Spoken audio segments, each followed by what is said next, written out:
and this is my another friend who's also an intern at OIA. Hello, say hello, Gabrielle. Hi guys, my name is Gans. Nice to meet you all. Yeah, thank you, Gab. So, and we would like to thank you, both of you, Leandro and Sundas, for joining us in this kind of like short interview. And as I said before, this recorded interview will be used as one of our contents at UGM's admission website for the scholarship section. And then, yeah, without any further ado, I would Gabriel, please pin Sundas and Leandro later, yeah. Okay, so first, we would like both Sundas and Leandro to introduce yourself. Please mention your name and then where are you come from and what scholarship did you get. So please, Sundas, we would like to ask Sundas first to introduce yourself. Okay, thank you very much, Naska. Okay. So let's start. Okay, can you hear me? Is that okay? Or I'm supposed to increase my volume? Okay. Yeah, you're audible. Okay. So yeah, my name is Sundas and I'm from Pakistan. And currently I'm doing Masters in Clinical Pharmacy from UGM through KNB Scholarship 2019. Yeah. Okay, thank you so much. And then Leandro, please introduce yourself. Hello, everyone. Can you hear me there? Yeah, you're audible. Okay, my name is, my full name is Cristian Leandro Peña Cerón.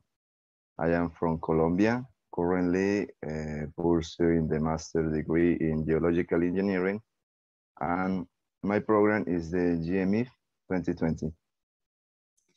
Okay, thank you for your short short introduce. Sure. And then we're just gonna start the interview. And first, so tell us how you can find the information of KNB and GMIF. We will start from Sundas first and then Leandro. Okay, and it'll go just like that. Okay, Sundas, you can tell us first. Okay, so it's really easy. Either you can search on Google, you just need to type KNB Scholarship. It will give you all details, mission, vision, what documents you need, what benefits you will get.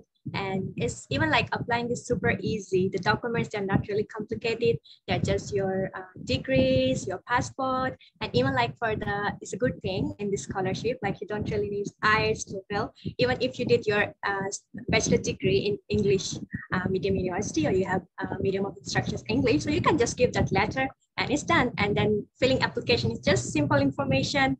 It's maybe hardly 15 minutes and you're done. And other platform, maybe if you're using social media through Facebook, there are many groups about scholarships, and whenever there is a new scholarship, they always post. So you can just easily you follow those groups and easily get information about that. So it's super easy. Okay, thank you for your answers in this. And how about you, Leandro? How did you find the GMIF scholarship? Well, initially I found the scholarship because a friend of mine recommended me the university, so I shared about it. One of the first things you can see on the webpage of the university is that there is a part when you can find for the funding. Similar as other big universities and renowned universities, they have a section called funding. And in the funding section, there are mentioned all the scholarships available. I think there are like 4, if I know wrong. And between those is the GMIF, the Gajah Mada Fellowship. You enter to the link and all the information you need is listed there. I think the most important thing, apart from your English certificate, is to have a recommendation letter. And the rest is just English translation for your document, and you apply. As simple as that. If I'm not wrong, every country has in his own Minister of the Education, they have like a section for the scholarship. In my case, also you can find the KNB, the GMIF, and other related to the university in the Ministry of Education in my country. So I reckon that all countries have same or similar pages where you can find the information. So it's very simple. Okay, for the next question, Gabriel, you could ask them. You guys hear my voice? All right. For the next question, I've been wondering from the two of you, of all the unis, all around the world, why did you guys choose UGM in particular? Maybe let's start with Ms. Sundas. Okay. So UGM is among top Asian universities. And of course, when we are applying for scholarship, we just put the name of the university to really know, wonder about the ranking. Is it good if I'm going to apply for this university? So of course, first I start with university name. I search my program. Okay, then I start, okay, what is the ranking? Because it really matters. So yeah, and UGM, like since I'm from UGM and KNB Scholarship Awardee, so it was really a good ranking. I said, oh, okay, wow. And plus, since UGM and plus Indonesia as well, since for me, like I'm from a Muslim country, so it's really, I'm going to another Muslim country, so I won't have any problem about food, about anything. Yeah, so it's also, since Indonesia is a multicultural country, right? And the people are really friendly, food is really good, you can easily adjust everything. So I searched like everything from university, country, food, everything. Yeah, so it's surprisingly almost same, right? The culture is same to my country. And yeah, and since the university, if I talk about, since my program is clinical pharmacy, like kind of medical, so it's supposed to be really, something good level. So yeah, and when I start searching, I found like the ranking, the research, yeah, it's really good. The teachers, they really, I think they have the degrees from abroad, and wow. So, and also like the medium instruction. So they use like 2 languages for me. So it's not really a problem being a foreigner. So since I'm the only one in my class, so being only one foreigner, so it feels like, okay, when there's language barrier, but luckily they're really good. They really appreciate like you apply, and they just try to mix both languages. So it's really easier. So yeah, it's like this, good ranking, good people. Yeah, because of that, I just applied. That's such a detailed answer. I'm surprised, but I'm surprised by the fact that even though you're a foreigner, you still find it comfortable even in outside your own country. That's such an interesting answer. Thank you, Ms. Sundas. And now, let me ask Mr. Christian the same question. So, why did you pick UGM?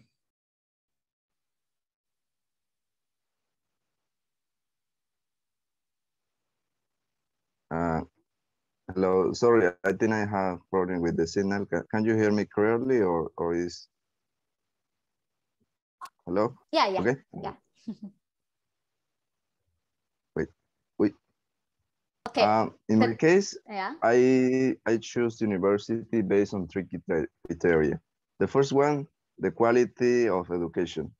Of course, if you look in the rankings around the world, for regions, you can find what are the best or the top universities. So particularly in the case of the UGM, one friend was already studying here, and he was also recommended by another person that was doing doctoral degree here.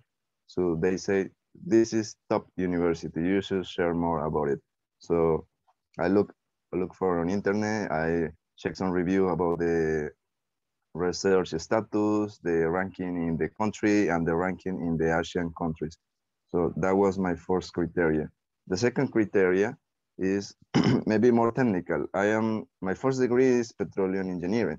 So I was looking for a country that might connect me to the OPEP. I don't know if you know what OPEP, the Organization of Petroleum Exporting Countries. So my idea was to try to enter into the networking of these countries. Indonesia belongs to the OPEC since some years ago. He left and then entered again. So I said, this is a good opportunity. So for all geological and oil and gas related careers, this is a very good place. And the third criteria, the final one, is I wanted to study in a place with a different language than my own. In Colombia, we speak Spanish. So I was looking for an Anglo country, but even better this, that everybody use Indonesian. So I said, oh, this is a good chance. So that were my 3 criteria, and I'm really happy to be here because of that. Wow, that is a very great answer, and it's really surprising to see why people like choose Indonesia and like UGM and kind of like amaze me every time. Okay, so move on to the third question. And we think either from KNB or GMIF, they give you like the culture, your chance to explore the Indonesian cultures as well. Maybe you could tell us, or maybe like sharing one of your experience related to that, starting from Sundas. Okay, sure. Yeah, true. Of course, like you're coming to a new country, and to like this scholarship, there are many programs like academic programs, non-academic programs. So yeah, it's really quite interesting because when you involve in the studies, like of course, like apart from studies, you got to chance many programs. You can explore the country, you can explore the people. So one of mine was before pandemic. It was a cooking festival. So all international students participate. It was in, I think, Atmajaya University. So I think 38 countries participate. So it was my first time. So when even like it was not my own university, so I got a chance to explore the new university. So when I entered, with everyone was cooking their own country food. They were wearing their traditional clothes. So they were playing their traditional music. So it was really interesting and surprising for me to know about the people, to taste their food free, and to make new friends. So yeah, it was, and I think we won the first position in cooking show. So wow, it was really, boost up, and it was really interesting. And academically, there are many conferences related to your field. Like there are other countries also outside of the Indonesia, other countries. There are many webinars, many conferences. You can participate, you can enjoy, and you can learn more outside of your field, also related to your field also. So yeah, so there are many programs, academically and non-academically. Yeah, like this. Okay. Thank you, Sundas, for the answer. And how about you, Leandro? Well, I would not feel like pity on myself, because in my case, my arrival was on 1st April. And if you remember, the pandemic situation of COVID started between 10 or 15 April. So my experience related to the scholarship were really limited. Not because there was no chance, but because the pandemic situation was rising up. So even at that time, the lockdown started. So you cannot live anywhere. In my case, because I was international student, I had to stay at my place like 1 month, completely isolated. Even 1 month, we're now 15 days. But I still have one experience in the very first week after the lockdown started. There was like food, how to call that? There was a presentation all the international students, and I was invited by the OEA, and they made like food, they made like karaoke, they made like art performance. So I still entered to that place. We share about food. That was really interesting. So, I mean, that was the only related to the scholarship. But by my own, after the lockdown measure were like more flexible, I practiced the language. I went one place to another place. I visit so touristic places. Even though with all the limitation of the pandemic, I can still enjoy the culture of Indonesia. I really love the food, and the people is really gentle. Again. That's super interesting. I appreciate the fact that you guys are enjoying our culture. And also, segueing to the next question, since you guys received the scholarships, do you guys think, how hard is it to apply for these scholarships? Let's start with Ms. Sundas again. Sorry, Gabriel, please come again. Sorry. Oh yeah, can you hear my voice? Yeah, now. Oh yeah. My next question is, since you guys got accepted into the scholarship, so I'm wondering, how hard is it to apply or even get accepted into the scholarships? Can you guys relay your experiences? Okay, yeah, of course, it's kind of competitive scholarship. It's not like piece of cake, of course. So it's a really tough competition. Yeah, But the main thing that matters here when you're applying, your grades, of course, really matters. And if you have academic and non-academic achievements, like extracurricular activities, that matters. So also, like, if you, I think for the KNB especially, of course, it's competitive, but still, if you see the requirements, the eligibility criteria, it's not really tough or hard for a student. Even it was my first time, right? So feeling alone without any guidance or something. So as I described previously, so it's really easy. And like they also have a guide, stepwise guide. So if you face some challenges, even they have email, you just communicate them. So they're really communicative, the OIA. So you can just write there, and also the procedure, they also provide guides, stepwise procedure. So it was not really hard for my case, not really. Even like we also have a recommendation letter from embassy. This procedure is also really straightforward. You just need to email your documents to the embassy email address. So they will just respond you, I think, within 3 to 4 days, and you just need to apply with that letter and you stamp. Yeah. Great to know that the application process is intuitive, and also the OIA also helped you in registering. That's great news. And for Mr. Christian, may you relay your experiences? Well, I indeed agree with Ms. Sunda regarding to the level of competence in this type of scholarship. Of course, it's a scholarship.